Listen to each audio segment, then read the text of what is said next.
Hello दोस्तों, स्वागत है आप सारे बच्चों का हमारे यूट्यूब चैनल कॉमर्स के गुरु में। और आज हम लोग बात करने जा रहे हैं एनपीओ के ट्रीटमेंट ऑफ डिफरेंट आइटम्स के लिए। ठीक है, हम लोग देखेंगे कि अलग अलग आइटम का कैसे ट्रीटमेंट होता है, ठीक है, और किस बेसिस पे होता है, उनका मीनिंग क्या होता है, वो सारी चीज़ें बहुत ही अच्छे और तरीके से और डिटेल में। तो जितने भी नए व्यूवर्स हैं, मैं उन लोगों को बताना चाहूँगा कि हम लोग जो है फ्री में लाइव क्लासेस देते हैं आपके क्रैश कोर्स के लिए, फ्री ऑफ कॉस्ट रहेगा।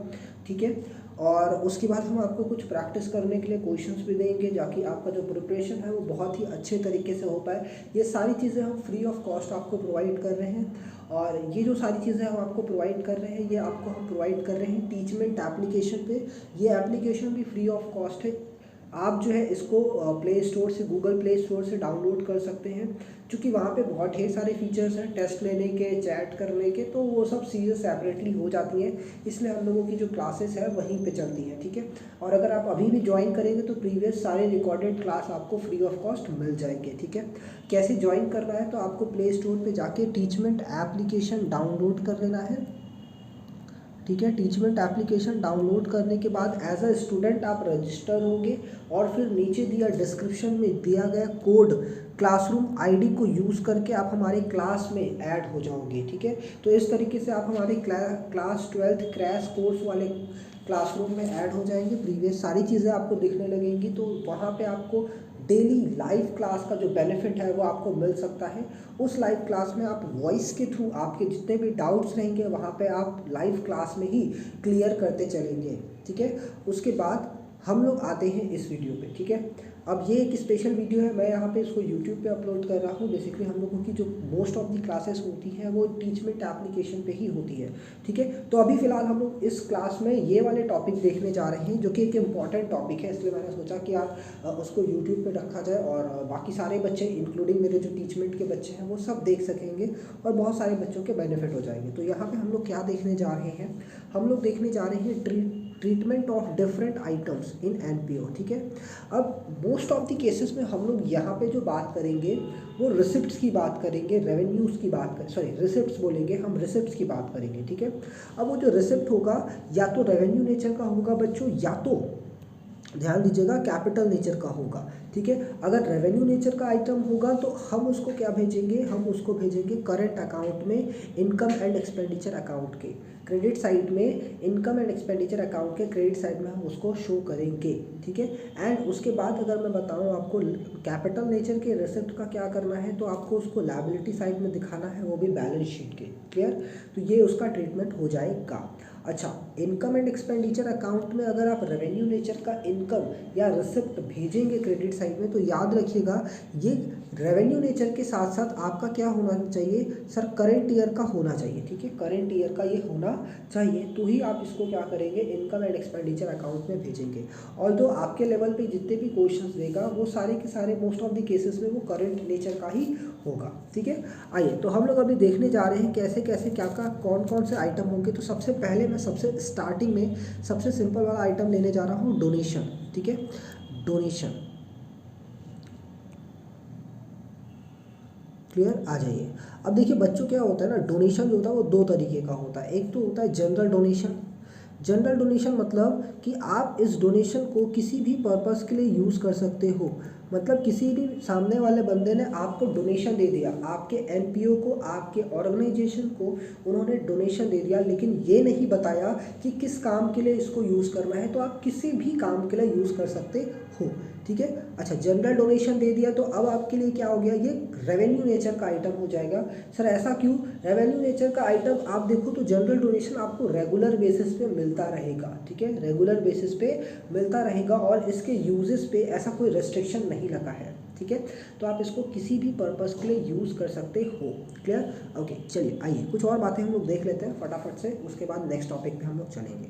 अच्छा, इनकम एंड एक्सपेंडिचर अकाउंट में क्या होता है सर, ड्यूरिंग द ईयर, ध्यान से सुनिएगा मेरी बात, मैंने क्या बोला, ड्यूरिंग द ईयर जितने भी इनकम होते हैं वो हम लिखते हैं, और उस पर्टिकुलर ईयर में उस इनकम को हमने कहाँ कहाँ पे एज अ एक्सपेंडिचर यूज़ किया वो भी लिखेंगे। देखिए मैंने बस यहाँ पे आपको समझाने के लिए बोला है कि उस इनकम को हम लोग कहाँ कहाँ पे एक्सपेंड कर रहे हैं। और तो एक्सपेंडिचर करते वक्त हम कभी भी इनकम नहीं ध्यान देते हैं कि मेरी इनकम कितनी है। क्लियर, हम लोग कभी भी ध्यान नहीं देते हैं कि इनकम मेरी कितनी है। हम लोग हमेशा ये देखते हैं कि सोशल वेलफेयर हो रहा है या नहीं। क्लियर, मेरे जो ऑब्जेक्टिव्स हैं एनपीओ के सोशल वेलफेयर वो पूरा हो रहा है या नहीं। क्लियर, तो मैं यहाँ पे आपको ये बोलूँगा, तो एक्सपेंडिचर जब भी हम करेंगे तो आउट ऑफ इनकम करेंगे। ठीक है, आउट ऑफ इनकम करेंगे। अच्छा, कभी कभी क्या होता है कि आपका जो एक्सपेंडिचर है वो ज़्यादा हो जाता है एज़ कम्पेयर टू इनकम, तो ऐसे सिचुएशन को हम डेफिसिट बोलते हैं। और ऐसे जो भी डेफिसिट होगा, मतलब हमने किसी भी ईयर में एक्सपेंडिचर ज़्यादा कर दिया एज़ कम्पेयर टू उस करेंट ईयर के इनकम से, तो ऐसे डेफिसिट हम कहाँ से फिल आउट करेंगे, या फिर जो भी डेफिशिएंसी आएगी हम उसको कैपिटल फंड से फिल करेंगे। ठीक है, तो इसके बारे में हमने डिटेल में देखा हुआ है, तो आप हमारे लाइव क्लासेस में टीचमेंट पे जाओगे तो वहाँ पे आपको मिल जाएगा। इवन कई क्लासेस मैंने यूट्यूब पे भी अपलोड किया है, तो वहाँ पे भी आप उसको देख सकते हो।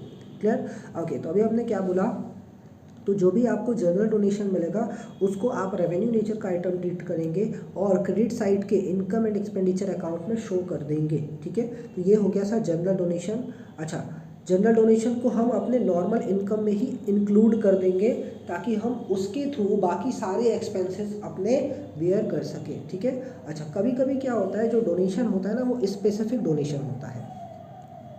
अच्छा, स्पेसिफिक डोनेशन का मतलब क्या हो गया सर, स्पेसिफिक डोनेशन का मतलब उसमें कोई ना कोई आपको टर्म्स या कंडीशंस दिए जाएंगे कि सर ये जो डोनेशन का पैसा है आप इसको इसी पर्पस के लिए यूज़ करिए। फॉर एग्जांपल अभी होली आ रहा है, तो सामने वाले ने जब भी डोनेशन दिया उन्होंने क्या बोला कि आप इसको होली सेलिब्रेट करने के लिए यूज़ करिएगा। तो अब मैं जो ये पैसा है फ्रीली यूज़ नहीं कर सकता हूँ, यहाँ पे रेस्ट्रिक्शंस लगे हुए हैं, तो हम इसको फिर एज अ लायबिलिटी ट्रीट करेंगे और इसको बैलेंस शीट के लायबिलिटी साइड में शो करेंगे। अब इसमें मेरी ऑब्लिगेशन भी है और हम इसको क्या दिखाएंगे, एज अ कैपिटल नेचर का ट्रीट करके लायबिलिटी साइड में दिखा देंगे बैलेंस शीट के। क्लियर, यहाँ तक आई होप कि क्लियर होगा आपको। अगर कोई डाउट आता है तो आप नीचे कमेंट बॉक्स में पूछ सकते हैं। सर डोनेशन हो गया, सर डोनेशन समझ में आ गया। क्लियर, अच्छा, डोनेशन की तरह के से ही आपका ग्रांट भी होता है, ग्रांट भी होता है। अच्छा, एक बात और मैं आपको बता दूं कि सर क्वेश्चन में सिर्फ डोनेशन दिया है, जनरल भी नहीं लिखा है और स्पेसिफिक भी नहीं लिखा है, तो हम क्या ट्रीट करेंगे। तो बच्चों हमेशा आपको क्या ट्रीट करना है, हमेशा आपको ये एज्यूम करना है कि वो जनरल डोनेशन है। क्लियर, हमेशा आपको क्या एज्यूम करना है, जनरल डोनेशन है। अच्छा, ग्रांट के केस में क्या होता है,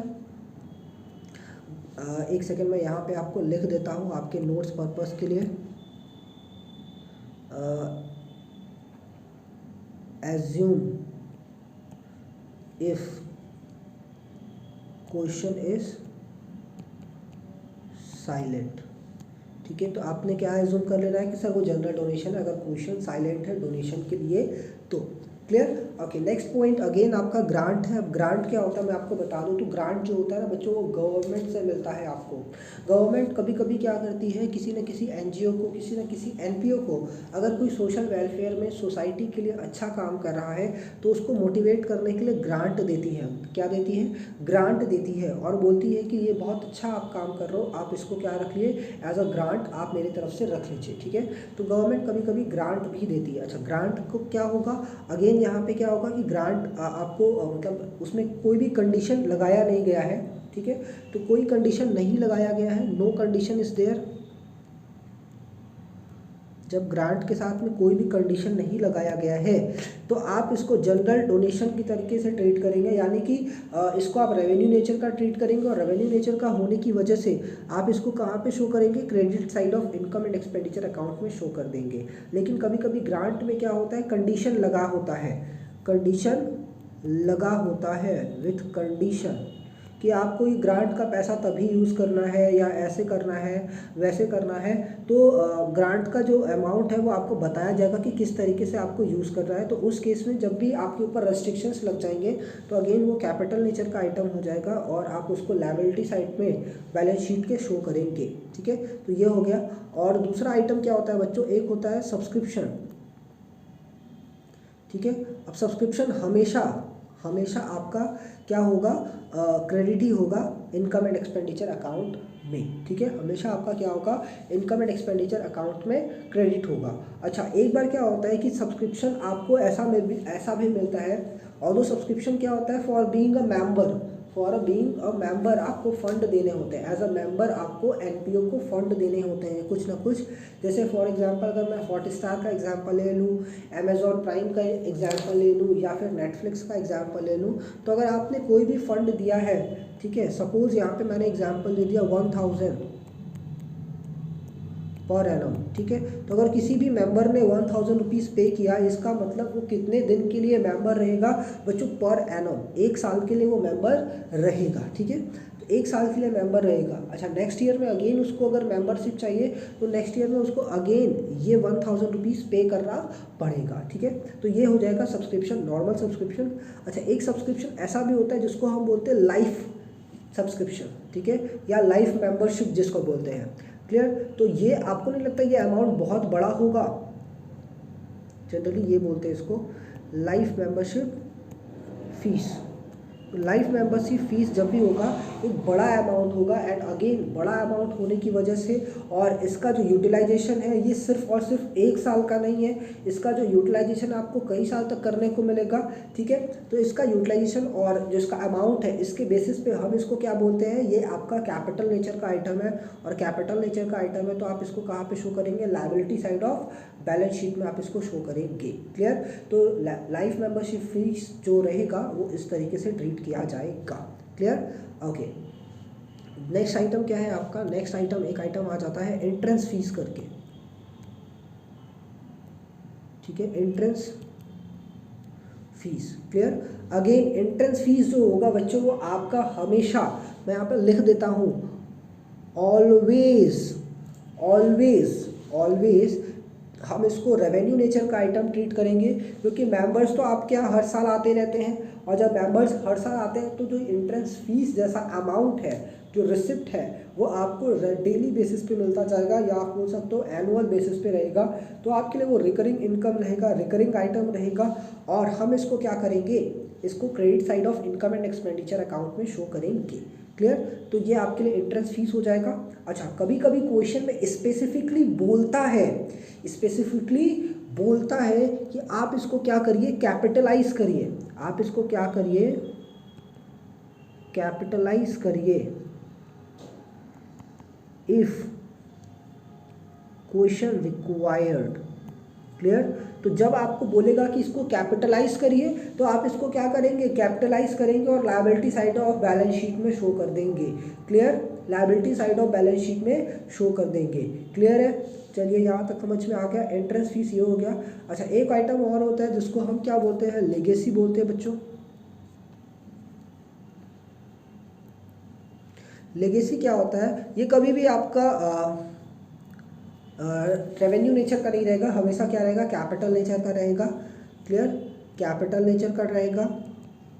और कैपिटल नेचर के होने की वजह से आप इसको कहाँ पे शो करोगे, लायबिलिटी साइड में शो करोगे अपने बैलेंस शीट में, ठीक है, आपने बैलेंस शीट में आप इसको कहाँ पे शो करोगे, लायबिलिटी साइड में शो करोगे। अच्छा, लीगेसी होता क्या है तो मैं आपको बता दूँ, लीगेसी का मतलब होता है बेसिकली, कभी भी ऐसा आपने सुना होगा कि यार इंसान मरने के बाद अपनी जो प्रॉपर्टी है किसी एनजीओ को दे देता है, किसी अनाथालय को दे देता है, किसी वृद्धाश्रम को दे देता है, तो ये ऐसा ही है कुछ, मतलब मरने के बाद जो है डिजीज्ड पर्सन ने अपने विल के अकॉर्डिंग जो ये प्रॉपर्टी है, ये कभी कभी क्या होता है, अमाउंट भी होता है, कुछ पैसे भी होते हैं, तो वो किसी न किसी एनपीओ को दे देगा। तो जब भी ये एनपीओ को मिलेगा तो ऑफकोर्स बहुत बड़ा अमाउंट होता है, या फिर अगर प्रॉपर्टी मिल रही है तो बहुत बड़ी चीज़ें होती हैं ये चीज़ें, तो ये ऑफकोर्स कैपिटल नेचर की रहेगी। तो आप जो है कभी भी इसको ऐसे ही यूज़ नहीं कर लोगे, या कभी भी 1 साल में यूज़ नहीं होगी वो, तो हम इसको क्या ट्रीट करते हैं, एज अ लायबिलिटी ट्रीट करते हैं बैलेंस शीट में, क्लियर। चलिए, बहुत बढ़िया। तो यहाँ तक चीज़ें समझ में आ गई, और उसमें कोई डाउट होगा तो आप पूछेंगे मेरे से। और इन सब की बात, ये तो जितनी भी मैंने बात की, ये बच्चों जितनी भी मैंने बात की, ये सब क्या था, ये रिसिप्ट थे, ये कौन क्या थे, रिसिप्ट थे, मतलब इसमें से कुछ रेवेन्यू रिसिप्ट थे और इसमें से कुछ कैपिटल रिसिप्ट थे। ये इंपॉर्टेंट है सारे, इसी में से आपके एग्जाम्स में पूछा गया।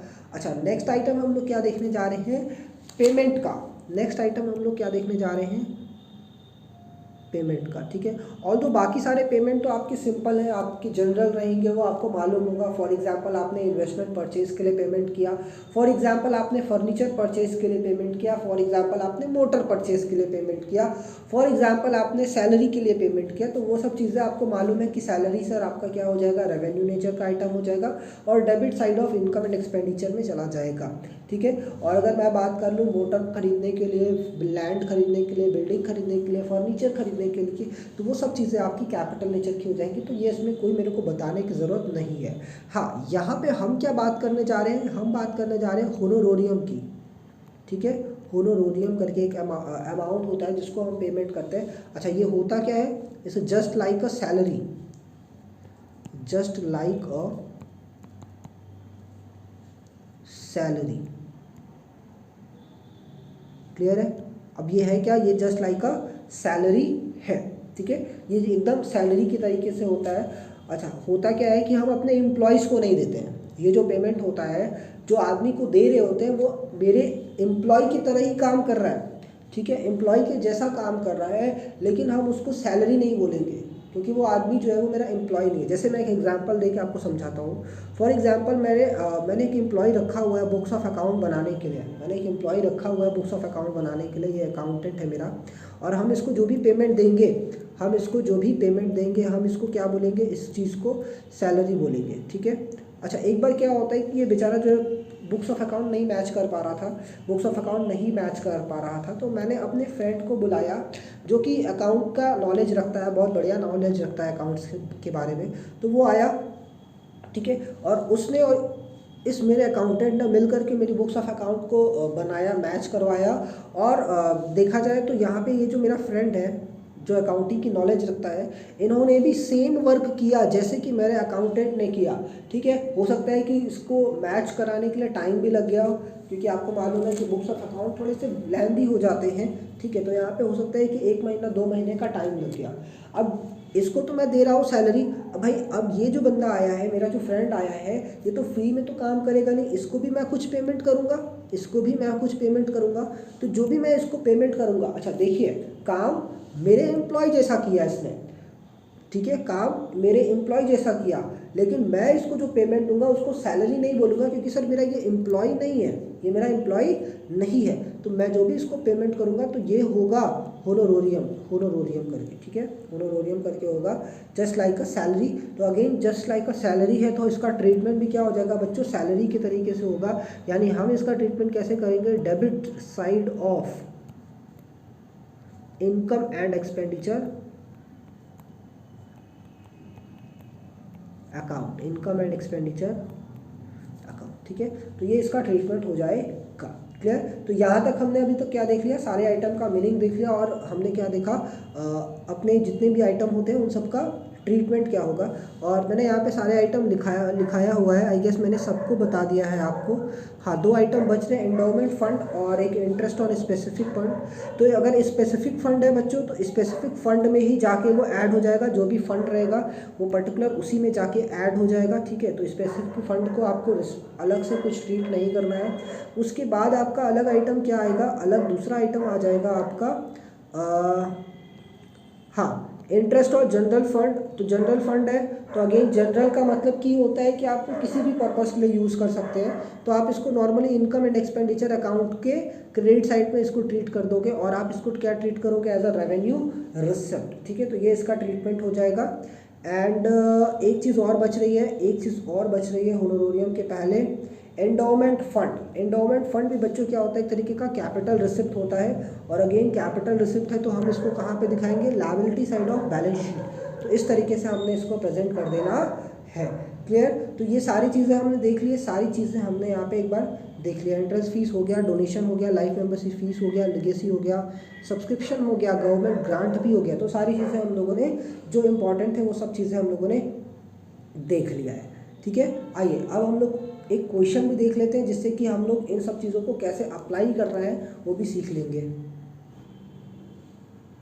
ओके, तो ये क्वेश्चन है हमारे सामने। क्वेश्चन क्या लिखा हुआ है, following is the cash transactions of royal club, prepare income and expenditure account and balance sheet, और जो आपका करेंट ईयर रहेगा वो 31 मार्च 2021 रहेगा। ठीक है, तो इसके बेसिस पे आपको इनकम एंड एक्सपेंडिचर और बैलेंस शीट प्रिपेयर करनी है। जो भी आज तक हम लोगों ने चीज़ें सीखी हैं उन सब चीज़ों को अप्लाई करेंगे यहाँ पे और एक अच्छा सा बैलेंस शीट बनाएंगे। और मैं आपको बताऊँ कि अगर ऐसा क्वेश्चन एग्जाम में आएगा तो ये 6 मार्क्स का एटलीस्ट रहेगा। ठीक है, आ जाइए, रिसिप्ट एंड पेमेंट पढ़ने से पहले हम एडिशनल इन्फॉर्मेशन पढ़ लेते हैं। चलिए यहाँ पे देखते हैं। अगर मैं यहाँ पे देखूँ तो देखो लिखा हुआ है ये 1 अप्रैल 2020। 1 अप्रैल 2020 बोलने का मतलब है सर ये जो डेट है ये कौन सी वाली डेट है, ये ओपनिंग डेट है। अच्छा, ओपनिंग पे क्या क्या इन्फॉर्मेशन है आपके पास, लैंड एंड बिल्डिंग है 40,000 की, फर्नीचर है आपके पास 10,500 रुपीज़ का, there were 150 life members on the that date of whom had paid subscription of ₹100। ठीक है, यानी कि इस ओपनिंग डेट पे मेरे पास 150 मेंबर्स ने 100 रुपीज़ सब्सक्रिप्शन, लाइफ सब्सक्रिप्शन पे कर दिया है। और लाइफ सब्सक्रिप्शन के लिए हमने देखा था कि सर ये कैपिटल नेचर का होता है और आप इसको लायबिलिटी साइड में बैलेंस शीट के दिखाएंगे। तो कितना अमाउंट दिखा देंगे बच्चों, 15,000 रुपीज़, 150 इंटू 100 रुपीज़। क्लियर, यहाँ तक सारी चीज़ें क्लियर हो गई। अच्छा, अब आगे चलते हैं। The book value of car was 25,000 rupees. Clear, तो ये 25,000 रुपीज़ का कार भी मेरे पास है। ये सारी चीज़ें आपको ओपनिंग डेट पे दी हुई थी। जो पहला पैराग्राफ ख़त्म किया उन्होंने वो ओपनिंग डेट के बारे में बताया, सारी चीज़ें समझा दी। ओके, अब हम ज़रा चलते हैं नेक्स्ट पे, चलते हैं सब्सक्रिप्शन पे चलते हैं। ठीक है, तो subscription due on 31 March 2020 and 31 मार्च 2021 वर इतना। क्लियर, अब जैसे कि हमने देखा है कि क्लोजिंग वाला जो सब्सक्रिप्शन है 2,000 रुपीज़, इसको आपको ऐड कर देना है, और जो ओपनिंग वाला सब्सक्रिप्शन है 3,400 इसको माइनस कर देना है। ये हम लोगों ने प्रीवियस क्लासेस में डिस्कस किया हुआ है, आप इसकी वीडियोस देख सकते हो, टीचमेंट पे भी आपको मिल जाएगा, यूट्यूब पे भी आपको मिल जाएगा। ठीक है, उसके बाद हम लोग क्या देखने वाले हैं, similarly interest on investment due in the beginning of the year was 800 rupees and eight the end of the year was 1,000 rupees. Again due है। क्लियर, तो ड्यू है यानी कि आउटस्टैंडिंग, और आउटस्टैंडिंग का जो ट्रीटमेंट होता है बच्चों इसी तरीके से होगा। क्लोजिंग वाला जो होगा हमेशा आपका ऐड हो जाना है और ओपनिंग वाला आपका हमेशा माइनस हो जाना है। तो ये ट्रीटमेंट हम लोग करेंगे। अब आ जाइए, हम लोग पढ़ते हैं रिसिप्ट एंड पेमेंट अकाउंट को। सबसे पहले अगर आप देखो तो 4900 आपका ओपनिंग बैलेंस दिया हुआ है। 2 सब्सक्रिप्शन आपको ड्यूरिंग द ईयर सब्सक्रिप्शन कितना टोटल कितना रिसीव हुआ, 52,100 रुपीज़। आउट ऑफ दिस 800 जो है ना वो एडवांस मिला है बच्चों, एडवांस मिला है। देखिए ये जो 31 मार्च 2022 है ये आपके लिए क्या है, ये बच्चों एडवांस है आपका। तो एडवांस हम क्या कर देते हैं, माइनस कर देते हैं। तो हमने क्या कर देना है, यहाँ से माइनस कर देना है। क्लियर, नेक्स्ट पॉइंट पे आता है बच्चों डोनेशन। अभी डोनेशन कुछ नहीं बोला है सर, क्या करना है क्या नहीं, तो जनरल डोनेशन ही ट्रीट करेंगे। और जनरल डोनेशन का ट्रीटमेंट क्या होता है, credit to income and expenditure account. Clear, तो ये चीज़ें हम लोग कर दिए। Okay, proceed from charity show, ये हमारे लिए इनकम रहेगा। तो 16,200 यहाँ पे हमने ऐड कर दिया। अच्छा, एक चीज़ याद रखिएगा कि अगर प्रोसीड फ्रॉम चैरिटी शो दिया है और अगर चैरिटी शो का कोई भी एक्सपेंसेस है तो हम लोग इसको अलग से ट्रीट करेंगे। तो अगर मैं यहाँ पे देखूँ तो ऐसा कुछ भी है नहीं चैरिटी शो से रिलेटेड कोई एक्सपेंस, तो नॉर्मली इसका ट्रीटमेंट होगा। एंड नेक्स्ट पॉइंट आपका आता है सेल्स ऑफ फर्नीचर। अच्छा, सेल करके आपको रिसीव कितना हुआ 1600, और बुक वैल्यू जो है वो है 4,000 रुपीज़ की। 4,000 रुपीज़ की जो फर्नीचर हमने सेल किया उसको कितने में सेल कर दिया, 1600 रुपीज़ में। अच्छा, आप एक बार कैलकुलेट कर लीजिए अपने पास में कि प्रॉफिट हो रहा है या लॉस हो रहा है।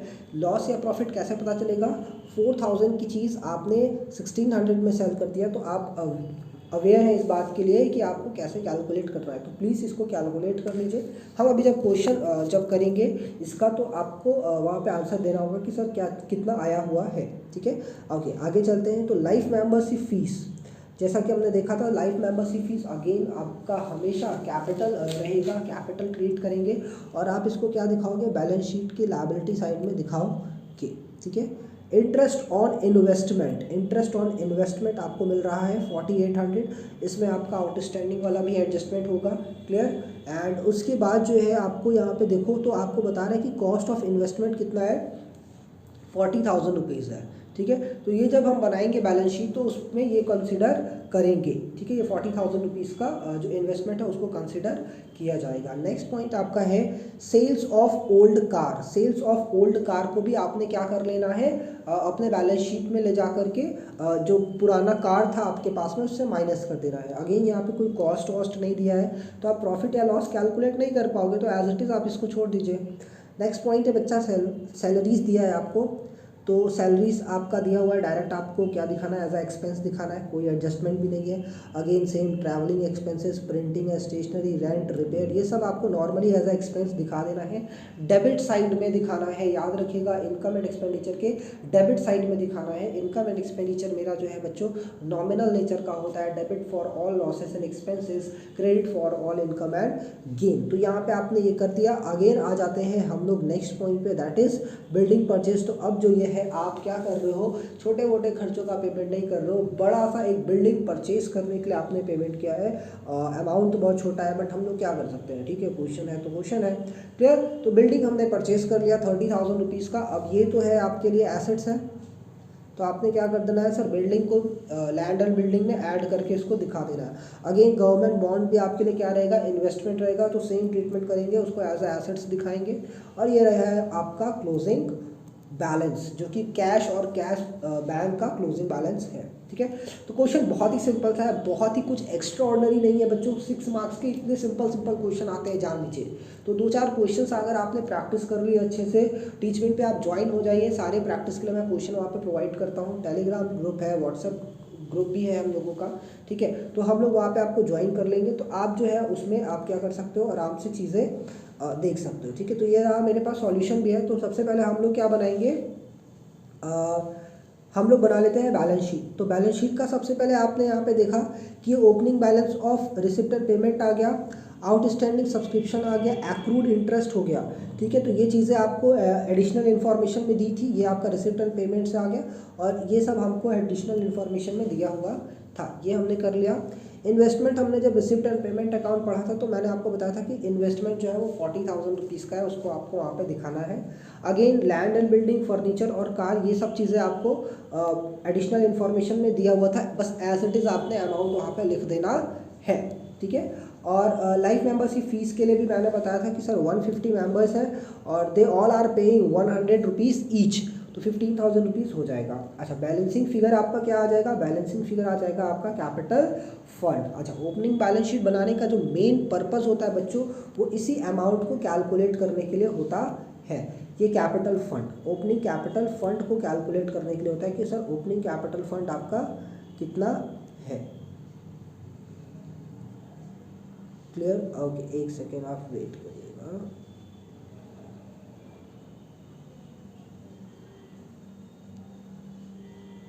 चलिए, बहुत बढ़िया। तो हम यहाँ पे देख लेते हैं। तो ओपनिंग कैपिटल फंड आपका निकल आएगा इस तरीके से,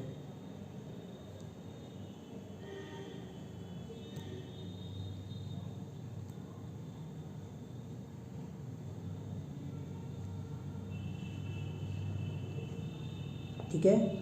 अब हम लोग ज़रा आते हैं इनकम एंड एक्सपेंडिचर अकाउंट में। बहुत ही ध्यान से देखना है बच्चा, आप लोग को बहुत ही ध्यान से देखना है। सबसे पहले हम लोग अगर बात कर ले तो जो आइटम स्ट्रेट फॉरवर्ड आ गए हैं उसकी पहले हम लोग बात कर ले। तो स्ट्रेट फॉरवर्ड आपका salary, travelling expense, printing, stationery, rent, repairs, ये सब चीज़ें डायरेक्ट आपके रिसिप्ट एंड पेमेंट से आ गई है। एक बार आप इसका अमाउंट देख लीजिए यहाँ से लेके यहाँ तक, तो मैं आपको दिखाता हूँ कि वो सेम उसी तरीके से कॉपी हुआ है।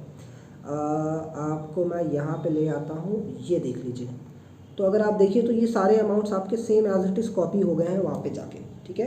तो जितने भी आपने पेमेंट किया स्ट्रेट फॉरवर्ड बिना किसी एडजस्टमेंट के एज इट इज़ आपको debit side of income and expenditure account में लिख देना है, और कोई एडजस्टमेंट था नहीं तो आपने सीधा सीधा लिख दिया। अब अगर मैं बात कर लूँ तो आपने कैलकुलेट किया होगा loss on sale of furniture, तो वो आया था आपका 2400 रुपीज़, वो आया था आपका 2400 रुपीज़। जैसा कि आपने कैलकुलेट किया एकदम सही सा कैलकुलेट किया, तो वो आ गया। And loss on sale of car, loss on sale of car, तो आपकी जो कार की वैल्यू थी वो थी 25,000 रुपीज़ की, और आपने उसको सेल कर दिया 20,000 रुपीज़ का, तो 5,000 का ये आपका लॉस हो गया। अब बच्चों एक चीज़ ये याद रखिएगा आपने कि हम क्या करते हैं, कार तो बच्चा एक ही रहेगी, बात समझ में आ रहा है आपको। कार जो रहेगा वो तो सिंगल पीस रहेगा। ऐसा तो नहीं है ना कि 25,000 की कार में से आपने 20,000 का कार बेच दिया और 5,000 का अभी तक आपके पास बचा हुआ है, ठीक है। तो ऐसा नहीं करते हैं हम। कार का मतलब एक कार हमने बेच दिया, क्लियर। तो ये कार बेचा तो 5,000 रुपीज़ का मेरे पास कार बचा हुआ है। आ जाइए मैं आपको कुछ और इसमें बात दिखा दूँ। Okay, clear. तो जो मेरे पास ओल्ड कार था उसको हमने 25,000 रुपीज़ का था, तो हमने उसको 20,000 का बेच दिया।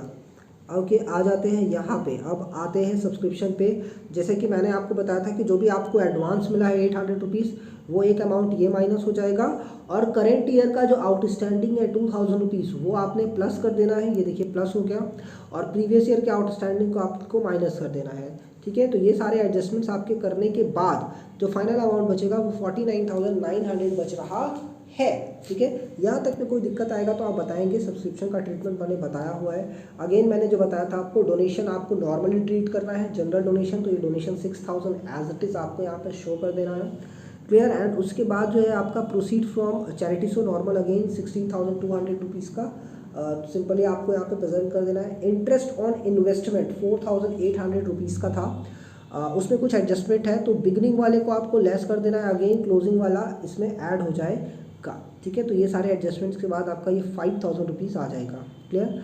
अच्छा, बैलेंसिंग जो बच रहा है वो यहाँ पे बच रहा है। इट मीन्स कि आपका क्रेडिट साइड ज़्यादा है, इनकम वाला साइड ज़्यादा है, एक्सपेंस वाला कम है। तो हम क्या बोलेंगे, excess of income over expenditure, और आप इसको क्या बोल सकते हो, आप इसको और बोल सकते हो टू